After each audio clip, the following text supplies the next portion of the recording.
So now we have completed our dead testing. What we're going to do now is carry on and go on to the live testing. Now in your assessment, what you want to be doing is making sure that you ask permission to power up.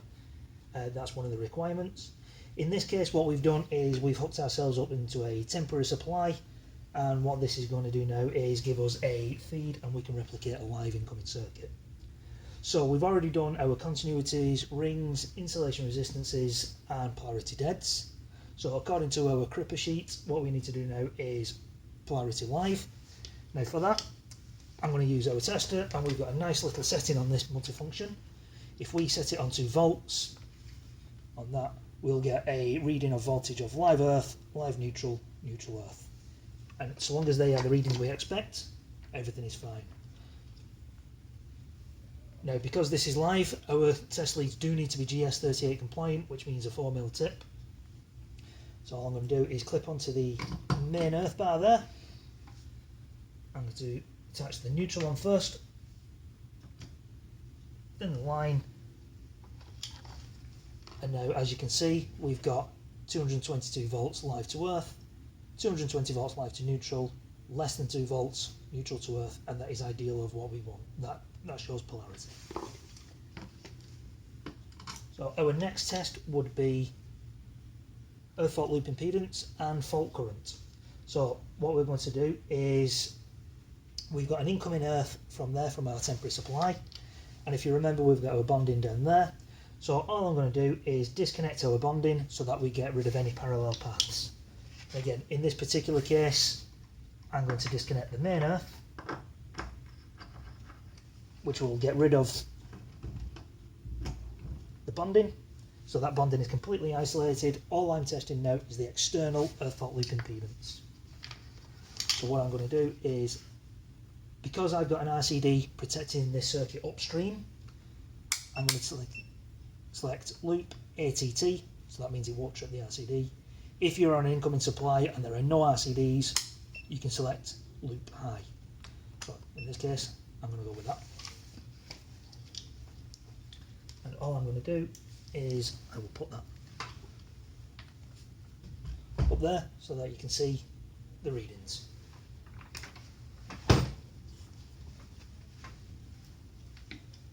So again, pop that onto the main earth bar, pop that onto there, the neutral onto the neutral, the line onto the live, and we can see we've got 2 green lights there, which means polarity is right. So we're still on anti-trip technology, so we don't trip the RCD, and now we're testing. So this circuit is wired up as a TNS, so we would be expecting a reading of less than 0.8 ohms. Now, because we are on a temporary supply, we have got a little bit of noise on the circuit, which is what that symbol is. And when it comes back, we've got a reading of 0.98. So technically that is higher than what we need, but that is simply because of the temporary supply that we've got hooked up.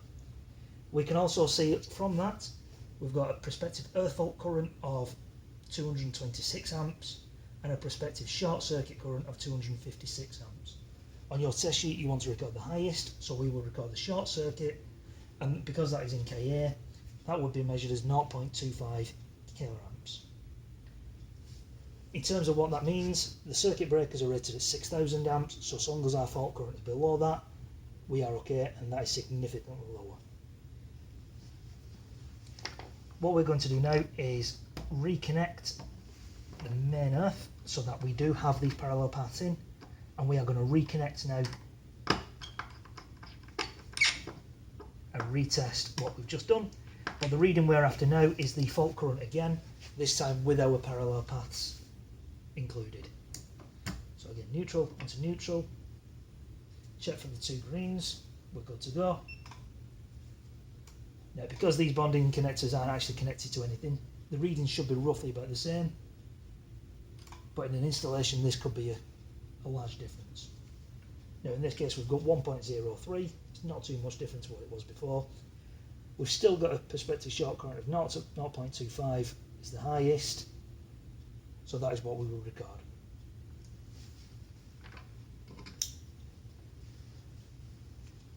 Now what we will do is earth fault loop impedances of the circuits. So what we would normally do is, rather than exposing live parts, again this is done purely as an assessment rig, I'm well aware of the risk here, it's fully in full control. In your test, these would already be covered up. The guidance is that under no circumstances should you work live unless there is an alternative. In this case there is, so for our earth fault loop impedance, we can add our R1R2 to our ZE or ZDB. In this case, we would add our R1R2 onto that, from that onto 1.03, and that would give us our ZS. Now for the socket circuit, that is nice and easy to test, and all we're going to do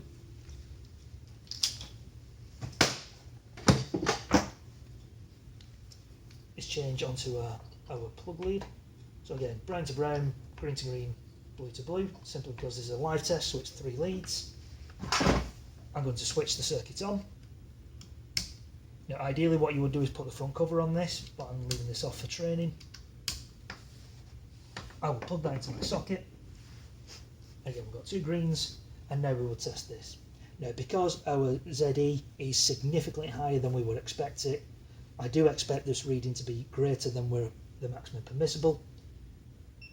In your assessment, if that is the case, it would simply be due to the college wiring and or the test rig. So if you put that in the comments or remarks, that will cover you. In this case, we've come back at 1.02. Now the maximum ZS for this particular circuit, B32, from table B6 in the on-site guide is 1.1. So we are under that, and that is nice and okay. So the next test we will do after ZS is RCD. Now we've got a main switch RCD here, so any reading we get will cover all 3 circuits. So what I will do is switch to RCD, and we have a bunch of settings down here. So we've got a setting for the sine wave, I'm going to leave that at 0, and we've got a ×1 there.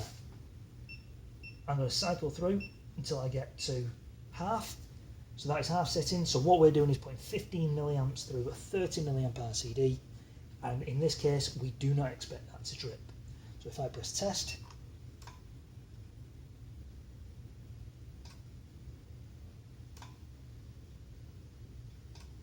we can see that hasn't tripped.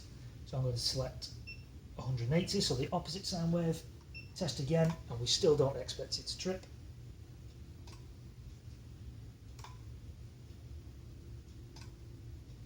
That's perfect. So this time I'm going to select ×1, just for ease. I'm going to put that at 0.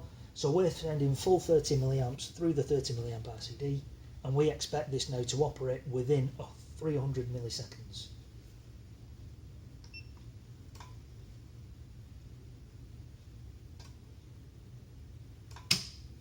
And that's operated in 33.9. So I'm going to select over to the opposite sine wave, reinstate the power. So we've got 2 greens, power's back on. Press test.